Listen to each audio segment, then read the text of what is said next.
С Днем Победы! Эти слова звучат сегодня по всей России. В них заложен глубокий смысл. В них наша история, наша память, наше будущее. И пока мы чтим и помним героизм наших дедов и прадедов, мы будем беречь мир и чистое небо над головой. 9 мая в Алдане начался, как и во многих городах страны, с парада Победы. По центральным улицам строевым шагом прошли юноармейцы, казаки, представители силовых структур.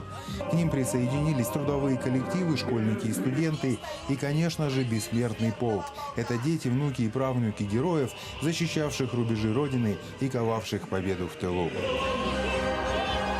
Кого вы сегодня несете в бессмертном полку? Шкалипаса Филипп Иванович. Мой дед родной. Где он воевал? Воевал на Восточном фронте. В вашей семье знают о деде все? Ну, не все. Про войну они обычно не рассказывали. Говорили, что это большое горе и большая беда. Не дай бог, чтобы была война. А вообще он дошел до января 41 года, воевал. Контузию получил, медаль получил за отвагу.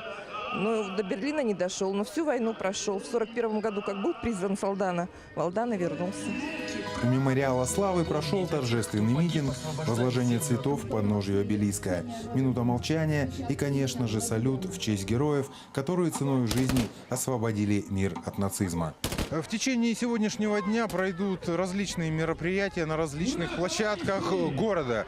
Пройдут спортивные эстафеты, выступят творческие коллективы, будут чествовать ветеранов Великой Отечественной войны, ветеранов тыла, детей войны. Сегодня все внимание приковано к героям, благодаря которым мы живем в Великой России.